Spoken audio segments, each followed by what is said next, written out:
আমি ভয় পাচ্ছিলাম যে কেউ আমাকে চিনে ফেলে কিনা, বিশেষ করে তৎকালীন সরকার পক্ষে কেউ আমাকে চিনে ফেলে কিনা। এই ভয়ে আমি গামছা দিয়ে মুখ ঢেকে বসেছিলাম।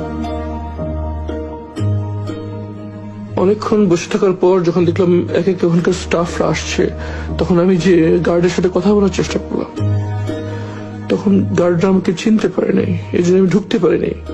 তখন আমি আবার যে বসে থাকলাম মেন গেট খোলার অপেক্ষায়, অথবা কেউ পরিচিত আসবে এই অপেক্ষায় প্রায় 1 ঘন্টা বসে থাকলাম।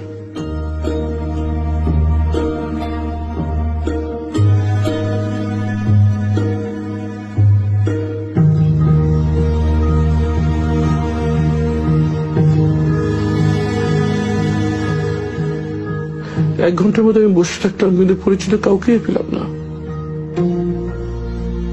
এরপর যখন রোগীদের আসা যাওয়ার জন্য প্রধান গেটটি খুলে দেওয়া হয়, তখন আমি ভিতরে চলে যাই।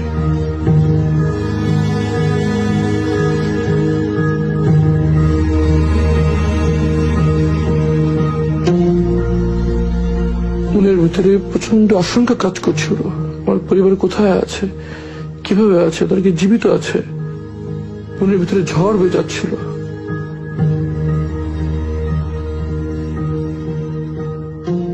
একটু পর ইবনে সিনার পিআর অফিসার আশরাফ সাহেব সেখানে আসেন।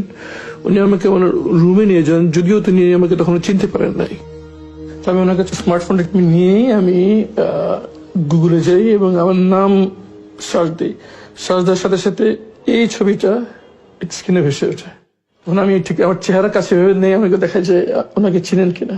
তখন সাথে সাথে ভাই আমাকে চিনতে পারে এবং খুব আবেগ আপ্লুত হয়ে পারেন আর কি। কথায় কথায় তার কাছ থেকে প্রথম জানতে পারি যে 5ই আগস্ট শেখ হাসিনা পালিয়ে গিয়েছে। আমি তো বিশ্বাসই করতে পারছিলাম না, আমার কাছে স্বপ্নের মতো মনে হচ্ছিল।